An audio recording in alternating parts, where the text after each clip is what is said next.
Confessions of a CIA Spy in the Soviet Union by Glenn Lazar Roberts. www.equuspublishing.com. Spelled E-Q-U-U-S. Publishing.com. All names have been changed to protect the not-so-innocent.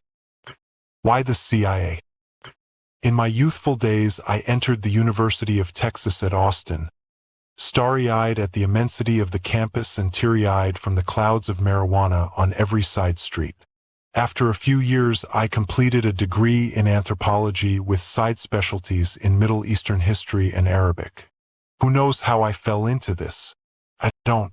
One day I was wandering in a campus bookstore and saw a book on Arabic language. The next thing I knew, I was enrolled in the class and never looked back. As a freckled, red-headed Anglo of Scotch-Irish descent, I had zero connections with communism or with the Arab world. What I did have was curiosity and a certain boldness bordering on tomfoolery that oft led me to walk straight into strange classrooms halfway through a lecture and sit down in a front seat to take notes, to the great annoyance of the professor. 4 years I became a fixture in the Middle East Studies department at UT Austin, taking courses in the history of religions and translating not only Arabic texts but cuneiform inscriptions, and taking just for fun other courses in business, geology, astronomy, philosophy, history, archaeology, piano, calculus, statistics, French, Spanish, Hebrew, and Greek, if I remember them all. I had always been interested in many things, and in those days I also played guitar and explored impressionism in music and art, not to mention jazz and even doing a bit of sculpture while I wrote sci-fi books and poetry on the side. My desire for new learning and new experiences was insatiable. My grades were good and my professors were suggesting graduate work. After completing several hundred college hours, I decided to graduate, and then I lined up recommendations and took the graduate record exam, making a high score. I found I especially enjoyed Semitic languages, and after skipping a semester of Arabic, I entered graduate-level study in that language. I could often be seen in those days haunting the foreign language sections of the UT library, looking for Arabic or French books to read.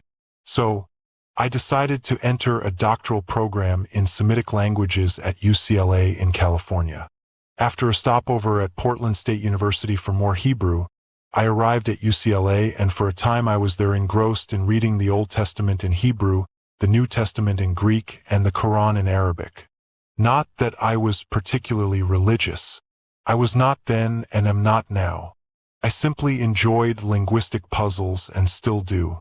There were many problems at UCLA. I was not happy with how the school was run, or misrun in my view, and I returned to Texas without completing a degree. The year before, I had been offered a full scholarship to Rice University in Houston, the Harvard of the Southwest, and I decided to pay them another visit. They renewed their scholarship offer, and the next year I entered the history department at Rice on full scholarship for a doctorate in history since they were not strong on languages. Rice had no Middle Eastern history specialty, but they did have Russian history. As I had read Russian history for many years and wanted to learn more, it seemed a good opportunity, and I decided to focus on Russian-Islamic relations. In those days, the only highly recognized specialist in minority affairs in the Soviet Union was Dr. Richard Pipes at Harvard. He was about to retire and was taking no more graduate students, so it seemed a good topic for me to choose at Rice, as the field was wide open for a new specialist to enter. Moreover, no one had ever selected the field of Russian-Islamic relations as their specialty, hence there was zero competition, a rarity in history. In short, it may fairly be said that I invented the field of the history of Russian-Islamic relations, as I was the only one nationwide doing it. My chief advisor at Rice had informed me that it was crucial that I master Russian language as quickly as possible. Despite all my language classes, this was one language I had never taken. I knew the difficulty of Russian by repute, but with no time to spare, I dove in. In addition to my coursework in the history department at Rice, I took summer courses in Russian, taking introductory level Russian the first summer, intermediate Russian the second summer at the Defense Language Institute at Monterey, California, and Advanced Russian the third summer at St. Mary's University in San Antonio, all with excellent grades and/or with scholarship offers. I mention these only to show how hasty, in fact inadequate, was my study. More on that later. As it turned out, I was even more unhappy at Rice than I had been at UCLA. Most of the professors were aggressive Marxists who had little interest in or respect for anyone who did not stridently call for violent class war revolution at every opportunity, by which they meant people like me. As it was not possible to keep one's politics to oneself in the hyper-politicized atmosphere of the Rice History Department, I found I was ostracized by most of the graduate students, most of whom were as militant as the professors in their class war Marxism, scornfully rejecting any alternative interpretation of history. I managed to get almost bodily thrown out of one class when I grew tired of hearing the French history professor talk endlessly about how great Marx was. When the professor once smugly pronounced to his class Marx was such a good writer that he should have written fiction, I replied loud enough for the entire class of 30 students to hear, "I think that's all he wrote." He had no room for diversity of opinion in his classroom, so I had to find a new class after that. I'm sure the students in that class still remember me. It was only after I had finished my thesis defense on Soviet-Muslim relations during the Russian Revolution that I was approached by a professor from another department who said he had heard of my course of study and that an agency was interested. He did not have to explain who the agency was. Given my studies, I had half expected something like this to pop up eventually. He gave me some information, and after I completed my thesis defense, I contacted the Central Intelligence Agency and asked about procedures for applying. I soon got an answer. Within a month, I entered a local office, sat in a clean, quiet room, and took a battery of written exams.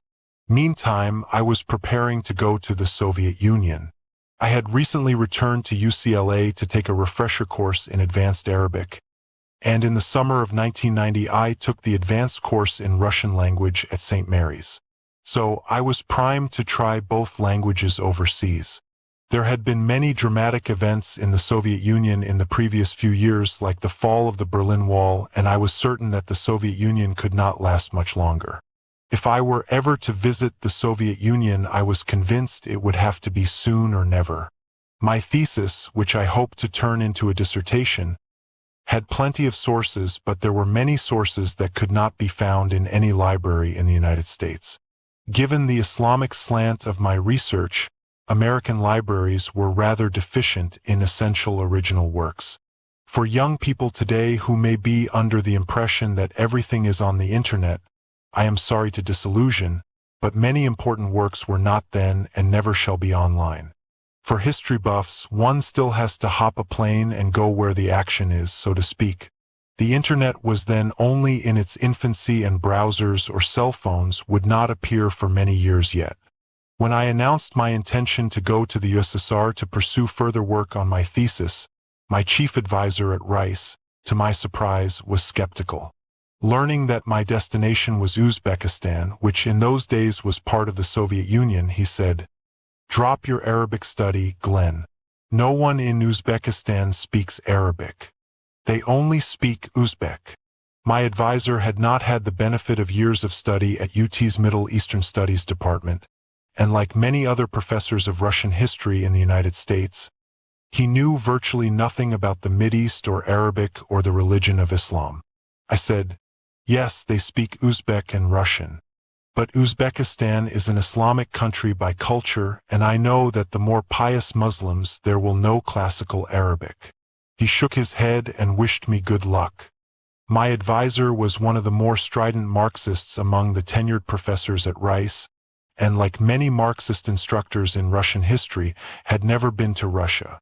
When he discovered that I was not a Marxist like him, he held a secret meeting at which my scholarship was revoked without my knowledge.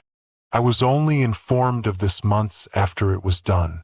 This action was illegal, but legal action is not feasible to a busy grad student who needs recommendations for further studies. Luckily, tuition was cheap in those days, and I was able to pay my own way through the rest of the program, concluding a master's degree in Russian history before my travels. By then, and largely as a result of seeing how unhappy many of the professors at Rice were, stuck with useless history degrees which made them unemployable in any other profession, I was having second thoughts on pursuing a career as a professor of history. I saw how they either had to continue teaching history for their entire lives, no matter how bored or unhappy they were, or bag groceries. But I was still determined to make it to the Soviet Union before the whole thing collapsed. My advisor also said, "There's no hurry. The Soviet Union will be like the Ottoman Empire. It will decline slowly over centuries and will not disappear anytime soon." How wrong can a professor of Russian history be? After that, my respect for an Ivy League education went into a nosedive. As I prepared for my trip to the Soviet Union, I received a letter from the CIA. The letter stated that I had passed their entrance exams with flying colors and that I was recommended for employment with the agency. Actually, I wasn't really sure that this was a good thing either. True, I was in need of a job and I was having second thoughts about teaching history, but I was also hesitant about living and working in Washington, D.C. with my private life under a microscope. My mind kept going back to my teenage days, the drugs, the booze, the girls, the dropping out of high school. Yes, I had a history of impulsiveness, even recklessness. More on that later also. Back to Russia. In 1990, the Cold War was still on. True, Gorbachev had popularized glasnost, openness and perestroika rebuilding, and had met with President Reagan more than once, and the Berlin Wall had come down the previous year, but the policy of allowing Americans to enter the USSR was something entirely new. Few Russians were even aware that contact with foreigners had been legalized by Gorbachev after decades of all contact with foreigners being outlawed. Few Americans understood the new relationship either. To my knowledge, not a single American college had yet made formal arrangements with any Soviet educational institution for student exchanges. In other words, it was not yet technically feasible for an American student to do formal graduate research in the Soviet Union at the time, except for a few Ivy Leaguers who had taken courses at Moscow State University. That did not include Rice. The only option available for an eager beaver like me was to approach one of the few American travel agencies that had managed to make contact with one of the new travel agencies that had just sprung up in Russia. One had to arrange one's visa through an American travel agency, and it would then arrange with the Soviet travel agency for travel and sleeping arrangements beforehand. No college was doing this. In fact, I was the first and maybe the only client that the American travel agency which I used ever had for the USSR since the Soviet Union officially ceased to exist just a few months later. One day before I was due to board the plane for Moscow, I received a phone call from the CIA. The male voice at the other end, with a true blue American accent, repeated that I had been recommended for employment, that I had passed the initial exams with very high scores, and that the next step was to arrange a face-to-face visit with agency representatives. I said, "Great." Then I mentioned that I was scheduled to go to the Soviet Union the next morning for several months of academic research, specifically to Uzbekistan. For a moment, the voice was silent. Then he said, "Here's what we want you to do.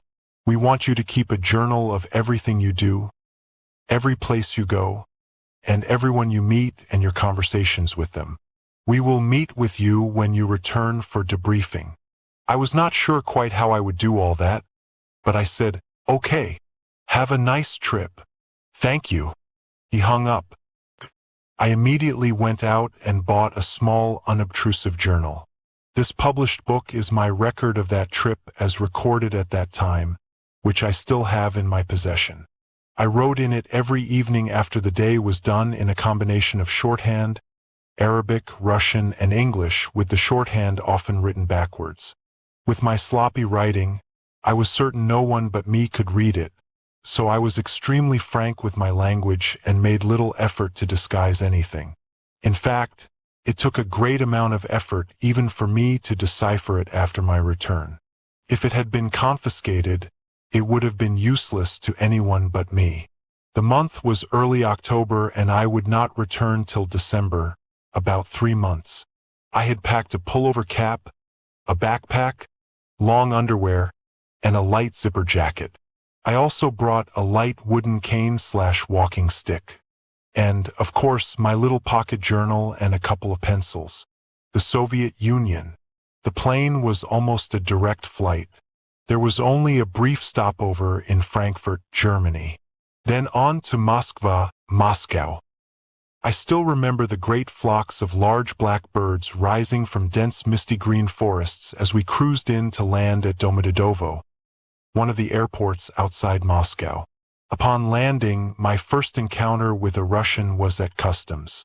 I had filled out the declaration, and for some obscure reason, I expected trouble or delays, but to my surprise the man behind the counter simply scribbled over the sheet and handed it back to me without looking at what it said. The process seemed based entirely on trust. They did not examine a single item. I then spent 45 minutes trying to locate my suitcase which, as it was new, I failed to recognize. But I finally found it. In the lobby, a large number of people milled about interspersed with the usual person's display, signs with persons' names scribbled on them. A seedy-looking man held up a torn piece of cardboard with my name on it in pencil. He locked eyes with me and approached. This I soon learned was the founder of the Russian travel agency, Aviator International, which was handling my stay, his name Sergei Levovich. He was very friendly and smiled a lot and escorted me out of the airport to his car. Later note, for those unaware of how things worked under Soviet communism. For over 70 years, ever since the Bolsheviks seized power in their October Revolution in 1917, private enterprise had been banned on the grounds that private employment was exploitation of the workers. Therefore, for most of this 70-year period, all private businesses had been banned along with private ownership of anything of value. There was the NEP interlude, New Economic Policy, between 1921 and 1928, when small private enterprises and farms were allowed temporarily to operate after the devastation of war communism. But once Stalin consolidated his personal power in 1928, the year Trotsky was exiled, all private enterprises were again outlawed to be replaced by top-down 5-year industrial plans and collective farming as Stalin resumed the earlier efforts of Lenin, by then deceased, to communize Russia. In 1989, private enterprise was finally allowed to return, but the legal structure had not formally changed. Therefore, Aviator International was technically a cooperative, no different from a collective farm, although only one man ran this cooperative. This had many implications. For example, this meant that, although Sergei was entitled to keep any profits, he did not own Aviator. And Aviator was subject to the same smorgasbord of legal requirements as any other state-run and state-owned collective, which included inability to own land or buildings, all of which remained state-owned in 1990. Aviator rented an office in a sizable building in Moscow but technically was paying rent to the state, just as technically he remained a state employee as was everyone else in the Soviet Union. The weather was cool and overcast by a blanket of low clouds. Sergei had a car parked near the airport. I say near because, as I discovered, there was no formal parking arrangement for cars by the airport, at least as I could tell, because a swarm of autos were parked in a huge jumble any place a spot could be found, on grass or in mud or blocking each other. There was no distinction between concrete parking area and grassy areas that I could see. There were no parking attendants or meters. It sounds chaotic, and it was. There were a few police or militia around, but they seemed to regard the parking situation as normal and did not interfere. Like every other place I saw in the Soviet Union, outdoor vegetation was completely ignored and cars slid onto any grass that could be found and were left there until their owners returned. In fact, I never saw anyone tending to gardens or yards or doing any other bourgeois, middle-class activities such as this the entire time I was in the Soviet Union. Either vegetation grew or it didn't, just as I never saw anyone wash a car. They were all covered in dirt and grime every place I went throughout my stay. just as I saw almost no one with a pet. No dogs, no cats, with the single exception of one small dog that one of my better-off hosts possessed. Russians simply worked too hard, had too little money, and too little time to bother with non-essentials like washing cars or feeding extra mouths. Sergei was an amazing fellow. He never stopped working and never slowed even while driving. Unlike almost all Russians, he had been abroad and visited every state in the US and had just returned from London. He smiled easily and went out of his way to accommodate not just me but others. At his office, he introduced me to his new wife, a slim, beautiful, friendly Russian woman all of 20 years old. Sergei was 44. His office consisted of 2 rooms in a 200-year-old building of multiple floors in the center of Moscow. He showed off his new Western-imported TriStar computer and fax machine and invited me to send a fax to the US. I passed on that. As for seedy, I soon discovered that every Russian looked seedy compared to Westerners due to a lack of modern clothing in the Soviet Union. Clothing that was not marked by stains, dirty, torn, or poorly fitting was the first sign that its wearer was not Soviet but a foreigner. And this, in itself, as I found, was sufficient to attract stares to me. I had expected the weather to be much colder. It was around 68 degrees Fahrenheit. I had only long johns and a light jacket which soon became too hot to wear. And to think of all the time and energy I had put into choosing just the right clothing so I would not freeze. At the last minute, due to its weight and the fact that it would make carrying my backpack difficult, I had decided not to bring a thick coat. This turned out to be the right decision. I lucked out, as in any normal October in Moscow I would have frozen. Sergei and I talked in both English and Russian. His English was excellent and better than my Russian, which had mostly for me been reading as opposed to training in conversation. Still new to speaking Russian, I found I had ups and downs from day to day. The day of my arrival, my Russian skills were just about down and out. It had turned out to be way optimistic for me to think I could breeze my way through Russia with my limited linguistic training. That evening Sergei and I discussed my plans for the following day, and upon mentioning, while on our way to his flat, that I was hungry but not ready to sleep, Sergei said he was attending a party that night and he invited me to come along since there would be free food. I immediately said, "Конечно, of course." That was a stroke of luck. It is difficult to convey to Westerners the difficulty of obtaining food in the old Soviet Union. As I soon discovered, convenience stores did not exist. The few bread stores that did exist were all empty, marked by long queues of hungry people waiting patiently just after dawn for the next shipment to arrive, which would disappear quickly and there may not be another shipment for days more. There were a few restaurants, but these, as I later learned, were hugely expensive even by Western standards and were hard to find since outdoor advertising was banned, including all commercial signs of the kind that Westerners take for granted. How could one even find a restaurant? Phone books, I believe, did not exist as they were perceived as threats to national security. One had to depend on word of mouth to locate anything. Every building looked like every other building, gray row after gray row, and not a single sign on the outside to give even a hint of what transpired within. Just as there were no consumer-oriented radio broadcasts, no internet, and no newspapers except Pravda, Truth, and Izvestia news, which contained no information that might be of help in daily living, especially to a foreigner. Before we left Sergei's office, he took my passport. I frowned at this, but he explained that this was the law, that Western tourists had to relinquish these to their travel agency when they arrived in the Soviet Union and that he would return it when he could. This law, as I learned, was a holdover from the Stalinist era and had been designed to accommodate the policies of the state-run tourist bureau which for decades had herded tourists around Moscow in closely monitored groups, and still did in 1990. Individuals were rarely allowed to leave an tourist group. For 70 years, Intourist was the only legal way for tourists to visit the Soviet Union and enjoyed a monopoly on tourism ever since around 1932 when Stalin first ringed Moscow's hotels with armed guards and made any contact by Soviet citizens with foreigners a crime, including listening to foreign radio broadcasts.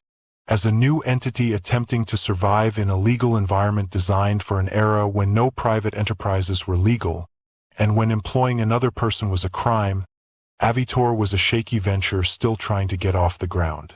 So, I handed over my passport, not knowing when I would get it back. I had decided early on that I wanted to see the Soviet Union as a common Soviet citizen without being herded about by an official and tourist rep whose main job was to prevent conversations with Soviet citizens. Relinquishing one's passport was not a major issue if one was with an tourist group because it was almost impossible to be separated from the group. But for a single tourist out on his own, this could be an issue. When we left Sergei's office, he tried to persuade me to see the usual sights before our evening party, but I passed on that. He drove me, anyway, around Moscow for half an hour, pointing out the Kremlin, the new McDonald's, the new Pizza Hut, 3 separate KGB buildings, the metro subway, and others. Upon seeing McDonald's, I thought of eating there till I saw the queues. They were around the block, and Sergei said they were always that long, even overnight. So I skipped McDonald's. Driving the streets of Moscow with Sergei was an adventure. Most of the streets had no lanes. Many had no dividing line in the center. When dividing lines were present, they were ignored by everyone. The many cars and trucks and buses perpetually speeding and cutting each other off. The usual speed, Sergei said, was about 50 miles, not kilometers per hour, but he maintained a good 60. The cars I rode in had no seat belts. On the other hand, the streets in Moscow were wider than in the West. Still, I saw more than one bad traffic accident. The people were quite friendly. Several times Sergei stopped to ask a militsia policeman for directions. He would speed right up to one, screech to a halt, roll down the window and yell a greeting. Or he would park helter-skelter and run up to a policeman and then ask. Police apparently served as Moscow's missing phone books. The police in Moscow, I observed, had no guns. When some driver committed a particularly egregious offense, one of the policemen, and there was often one standing at each street corner, would wave his baton and the offender would pull over and pay a few rubles to the militsia, then rush off again. In the US, one could get shot approaching a policeman like that, and one would certainly not get a polite response yelling out a car window to ask directions. Most of the police I saw had no cars. They just stood at their assigned corner and collected rubles from offenders as a traffic fine. Most of the time, it seemed to me, they were completely swamped by the traffic. It was not just the police who were friendly. Twice Sergei pulled over to ask strange pedestrians for directions, or just to chat, and no one ever replied in an unfriendly fashion. Once he pulled over to chat with a group of teenage girls walking along a tree-lined road late in the evening. They smiled and chatted with him as if they were old friends before going on their way. Clearly, they had no fear of strangers and felt perfectly safe. As we drove off, I asked Sergei if he knew them, and he said he had never met them before. In the US, teenage girls don't usually walk around unescorted during the evening in big cities. That can be suicidal. The only time I ever saw such in the US was in Portland, Oregon, and even there the girls dressed as ugly as possible and acted worse and walked about in large groups to keep from being harassed. In Russia, although cosmetics had always been discouraged as bourgeois, I never saw any woman deliberately make herself look ugly. After maybe 30 minutes we arrived at our destination. A small restaurant on the edge of Moscow in a secluded area hidden by a grove of tall trees. Sergei and I were joined by his wife and we joined a large party in progress. It was very interesting. Sergei introduced me to a professor of physics whom I would be staying with in Tashkent. The professor promised to get me to the main library in Tashkent and also to lend me use of a copy machine. He pointed out several other persons and added that they were the owners of a new Canadian-Soviet cooperative organized to import millions of dollars worth of Marlboro cigarettes. At the time, as I soon learned, while US dollars were valued more than relatively cheap rubles, Marlboro cigarettes were worth more than dollars, and one could obtain just about anything one wished if one could trade a carton of Marlboros. Luckily, I had heard about this while still in the US, and I had brought several bulky cartons, which was chiefly why I did not bring my heavy coat. The occasion for the party, not to imply that Russians needed a special occasion to have a party, was that Joseph Uzalov, the physicist, was emigrating to Israel in a few days. This was part of an exodus of Jews from the Soviet Union. I also met someone named Yosha, a surgeon of some kind. I drank a little semi-carbonated mineral water and had a good time, but drank no alcohol. More info on the Soviet Union. Just about the only drinks that were to be had anywhere were either mineral water, Pepsi, or vodka. And the Pepsi was not like in the West, but thin and tasteless. Near midnight the party ended. This too was unusual, as I learned, since any halfway decent Russian party continued till dawn, and Sergei and I left, and he drove me to the apartment of my host where I would sleep for the next few nights. He introduced me to my new host and left. A big oversight. I had no rubles, only dollars. I had not exchanged money at the airport and again did not at the party. This might cause some issues, compounded by the fact that I had failed to bring my map of Moscow. So, there I was with only dollars and no passport to prove I was not a Soviet.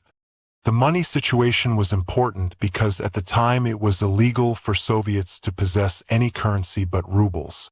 It was a criminal offense for a Russian to possess valuta, hard currency, unless one had special permission. On the street, however, everyone was hungry for dollars while rubles were universally scorned, but it was illegal for any Soviet citizen to exchange rubles for valuta, which most were not allowed to possess. My host was an elderly woman who lived in what for the Soviet Union was plush accommodations. She lived in a 3- or 4-room apartment on the 2nd or 3rd level of one of the ubiquitous Khrushchev-style buildings that the state had constructed to house urban workers, which were typically 8 to 10 stories in height. On the outskirts of Moscow one could find many of these laid out in figure-8 patterns. Hers was in the middle of Moscow. Her rooms consisted of 1 bedroom, 1 bathroom, and a living room that had an open kitchen at one end. She was a retired schoolteacher with bookshelves filled with Marxist books. She herself was a devout Marxist. Like most Russians, she was under the impression that the Soviet Union was the most advanced and prosperous country in the world, having learned this from Pravda and Izvestia. My bed was her living room couch. She thought of herself as well off, but clearly could use the extra money from renting out her couch to overnight guests. She was polite, not unfriendly, but quite uninterested in me personally and seemed to regard me as one step above a beggar since I was sleeping on her couch, not the other way around. Still, the $60 I had prepaid to sleep on her couch for one night was more than her entire monthly stipend. When morning came, she prepared a nice breakfast for me, which was included in my rental, consisting of eggs, toast, and tea. Then she made it clear that she was leaving for the day and I had to leave also after she locked her apartment. I could not return until 5 or 6 p.m. Grabbing my backpack, I descended the stairs and walked out under the cool Moscow sun. Only then did I remember that I had no rubles, no passport, and no map. I was eager to explore, but where to go? What to do? A short while after I left, I recalled that I had passed a doorman when I left her building. I decided to see if he could exchange some money. Returning, I found him, and when I told him I had no rubles, he, in very friendly fashion, smiled and opened his wallet and simply handed me some. A word on doormen in the Soviet Union. Since everyone worked for the state, the difference between a doorman and a policeman was only one of degree. They both had enforcement powers, meaning the power to arrest. In Russia, I found that every building had a uniformed doorman whose one purpose was to keep riffraff out of the building. meaning people like me. No one could enter without documentation and a clear statement of legitimate purpose in the building, and merely being someone's temporary guest did not qualify. So, flush with a few rubles, I ventured out on my own to wander the streets of Moscow, ready to try out my Russian language. I had wanted to see what it was like to experience life in Russia as a typical Soviet citizen. I was about to find out. The first thing I realized was that since my clothes were not stained and fit me well, I stood out like the proverbial sore thumb. Every place I went people stared at me, and I was certain it was not because of the light walking cane I was using or the fact that I towered over every Russian by a full foot. Many people seemed to fidget as if they wanted to approach and speak but would not. As I discovered, foreigners in Russia at the time were quite rare. To most Russians, it was as if a Martian had dropped out of the sky. People were greatly interested in meeting me but were afraid of being seen since the law against talking to foreigners had only recently been cancelled. But no one told them. On those occasions when a conversation happened and my Russian had improved, I was sufficiently fluent that they soon decided I was not a foreigner after all, just a well-dressed Soviet from pre-Baltic, i.e. the Baltic countries, meaning Estonia, Latvia, or Lithuania, and they would then ignore me. I found the metro where I got a subway map of Moscow and planned out my day, planning to take the metro several times to various parts of the city, beginning with the Kremlin. But I was immediately stopped. I had no kopecks or small coins, which were necessary to enter the subway. Several machines in the lobby dispensed kopecks in exchange for rubles, and I now had rubles, but I could not figure out how to work the machines. One of the stout Russian matrons who guarded the entrances to the subway left her post behind the turnstile entrance and with a frown approached me. She gave me quite a scolding in Russian, obviously regarding me as quite stupid, and helped me obtain some kopecks from the machine. She was one of a common type found frequently in Russia, tough as nails, never smiling, and clearly not someone one would want to tangle with. I was not the only one she scolded.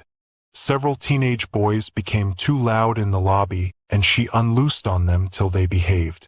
I admired her boldness in the face of what in the US would have been regarded as a dangerous violent gang. But she did not hesitate, and after she gave them a good tongue-lashing they straightened up and quieted down. She seemed to think this was part of her job. I slipped a kopeck or two into the correct device and went through the turnstile. I have heard that the subways in Moscow are the deepest in the world, having been built to double as nuclear bomb shelters. I can believe that. The escalator descended further and further underground until I thought I might encounter Dante. It emptied on a wide, white, clean platform. The trains were quick and efficient and very safe. There was no dirt or graffiti. Anywhere, crews of cleaning women constantly tended the station and the trains. Everywhere I went on the metro, I had not the slightest concern for my safety. I could not help but compare it to San Francisco's Bay Area Rapid Transit or New York City, where armed gangs attack riders with impunity, while the cities conceal the crimes out of embarrassment. The crowd in the subway was immense, as it was the chief means of transportation in Moscow.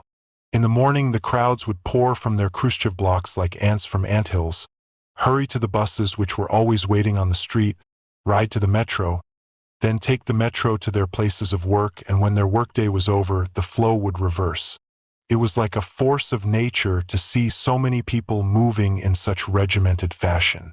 It reminded me of Fritz Lang's silent movie Metropolis.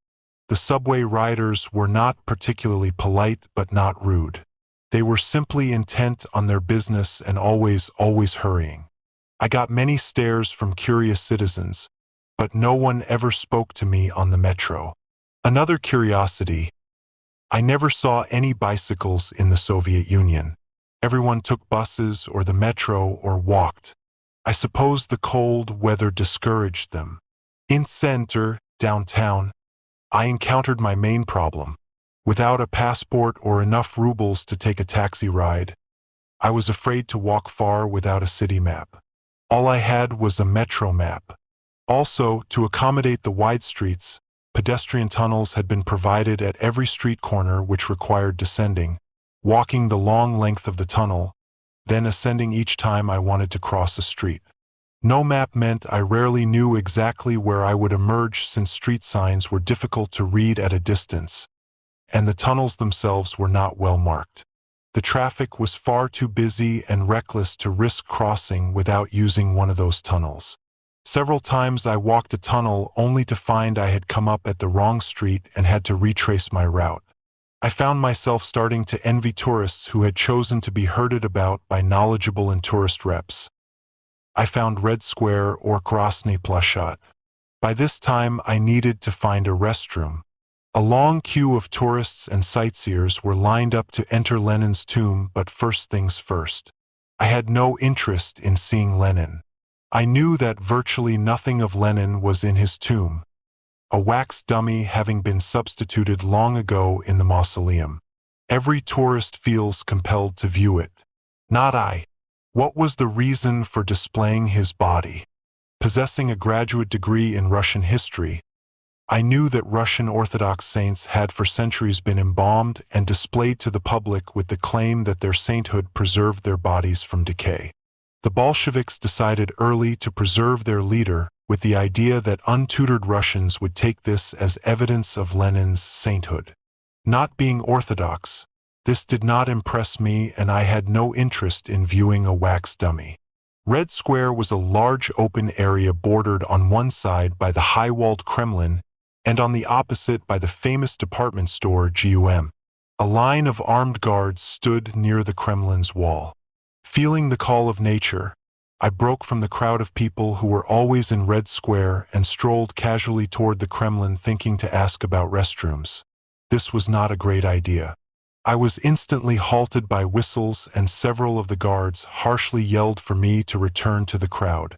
Apparently, no one is ever allowed to approach the Kremlin for any reason whatever, and I had been mistaken to suppose that these armed soldiers might be as approachable as street militsua or bobbies in London. Conscious of my lack of a passport and the beginning notes of the journal on my person that the CIA had asked me to keep had me reluctant to attract official attention. So of course I quickly returned to the crowd. Safety in numbers. So I went to GUM to find a restroom. GUM reminded me more than anything of the Wicked Witch's castle in The Wizard of Oz. It was that big and that ugly. Inside I soon found public accommodation. Holes in a floor with a rushing stream beneath. One had to squat to do one's business. I was happy I only needed to pee. On the subject of restrooms, I found that toilet paper was almost impossible to find anywhere, including in public restrooms. This held true throughout my stay in the Soviet Union. One had to do one's business with scraps of paper. The only actual toilet tissue ever available, even in my host's bathrooms, was rough napkins with bits of wood pulp.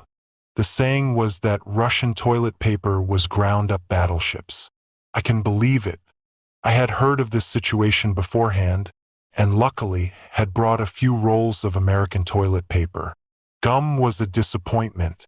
Despite its fame, it turned out to be no better than any low-end department store in the US, except that it was huge and two-story and all the stores faced inward. There was nothing of any quality for sale at the various shops inside, just the usual tourist junk for sale everywhere else in Moscow, and the prices were sky-high, expensive even for the US.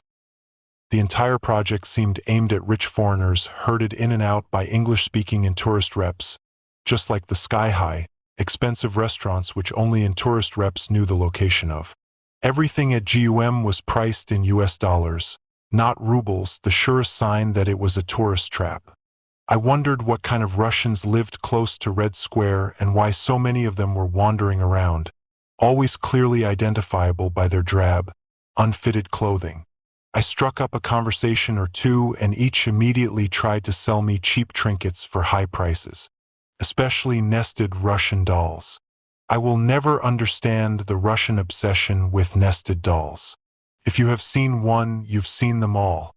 Every place I went in Russia, these were on display or pushed on me by locals. I declined to buy anything, I became highly conscious that I was carrying what for the average Russian was a fortune in American cash, and I did not want to divulge this by opening my wallet for something trivial.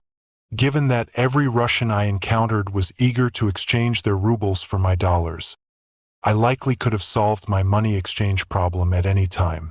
But I was intent on living the life of an average Soviet citizen while staying out of trouble, which meant I wanted to exchange money legally. So, I decided to go to the Hotel Moskva, which was not far away. As soon as I got there, however, I was sent right back out again with the excuse that the hotel had no facilities for exchanging money. This may have been true. At that time, most foreigners stayed not at the Hotel Moskva but at the Hotel Rossiya. I was told by the doorman that the only legal way to exchange money in Moscow was at a Spravachnoye Bureau help service, with one located a few streets away. When I arrived there, I saw a sign confirming in English that the place exchanges money. This was a sizable building, and when I walked in and up the stairs, I was immediately stopped by one of the usual militsura, a policeman sitting behind a desk. His job, like all doormen in the Soviet Union, as mentioned, was to prevent anyone from entering who did not have a recognized business purpose within. The guard asked me, "Who are you with?" This turned out to be the standard inquiry for anyone attempting to enter any Soviet building or avail himself of any service in the Soviet Union. Many times I was confronted with this question. I explained that I was a tourist and wanted to exchange dollars for rubles so I could get something to eat as I was hungry, but he could not understand this concept and kept repeating, "What organization are you with?" The problem, as I gradually came to realize, was that in a communist country like the Soviet Union, no individual was ever allowed to do anything as an individual. Everyone was always part of a larger group, and only groups had legal recognition. Trying to get by in the Soviet Union as a single tourist with no tourist rep to speak for one was very much like trying to engage in international travel without a passport. You cannot, because if you don't have a passport you are by definition stateless, and you will not be allowed to board. The question, "What is your nationality?" will follow you to every country you try to visit, and you must have an answer or you will not admit it anywhere. That was my problem in Moscow.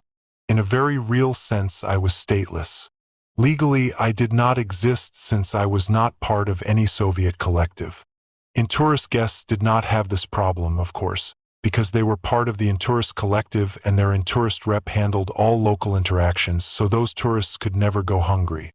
But a lone foreign visitor was something new on the streets in 1990, and virtually no one knew how to handle it, since every Russian knew that all foreigners must be registered with the Intourist Bureau, and most Russians still believed it was illegal to engage in direct conversation with a foreigner instead of with the Intourist rep. Since I was not part of Intourist and was represented by no one, I therefore did not exist and was treated like people in the West might treat bums or the homeless, even if the bum might actually have some money. After I explained my purpose, the guard said the person who exchanged money was out and that I could wait if I wished. I said I would wait. Looking around the small room, I saw there were no chairs and no waiting area, just the guard sitting behind his desk and looking very uncomfortable with my presence. After a while, I ventured to sit on the stairwell beside his desk, stairs that led up into the building. About 5 minutes went by and the guard got more and more fidgety. Finally, he said loudly that I could not sit but would have to stand. "Нельзя," he said. This means forbidden, another word I often encountered in the Soviet Union. So I stood. 20 minutes went by and I concluded that the lone person who could exchange money was not about to return, so I asked the guard if there was another place where I could exchange money. He gruffly replied that he did not know and volunteered nothing else, so I finally left. There is another wrinkle to the passport issue. Soviets did not necessarily see taking a tourist's passport as problematic because Soviet citizens by law had what was called an internal passport, which they were required to keep on their person at all times and which they had to produce whenever they wished to travel away from their assigned city or job, or whenever a policeman demanded it. This internal passport served as personal identification papers, including residence, occupation, nationality. There were many nationalities in the Soviet Union, birth date, etc. In former times, people had to apply to a state bureau for permission to travel away from their city and job, and under Stalin, merely applying to travel or losing one's internal passport might be enough for a midnight visit from the secret police and a one-way trip to the Gulag concentration camps, which, given the Gulag's high mortality rate, was perpetually in need of new supplies of free labor. Stalin even lowered the legal age of adulthood in order to obtain more criminal convictions, precisely in order to increase the supply of convict labor to the ever-hungry gulags. In 1990, I gathered that state permission to travel was no longer necessary, but being absent from one's job still required state permission, and it was still required to keep one's internal passport handy at all times for identification purposes. I, of course, had no such thing, and once my international passport was taken, I had nothing at all to prove that I was an American and not just another Soviet on the street, and one who had lost his internal passport, which for a Soviet was a serious offense. This began to worry me as I got into further predicaments. I'm sure most Russians took it for granted that I had an internal passport, either from a Baltic country or an internal passport that I had brought with me from the US.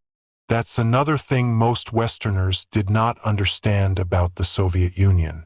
Living in a complete information vacuum as Russians did, especially as regards conditions in the West, they always assumed that Westerners lived exactly as they did, except that most Soviets believed the West was mired in permanent economic depression with over 60% unemployment, zero provision for retirement, constant riots and crime, and no medical care because that is what their state-run media told them, and Soviets were always skeptical when I tried to tell them different.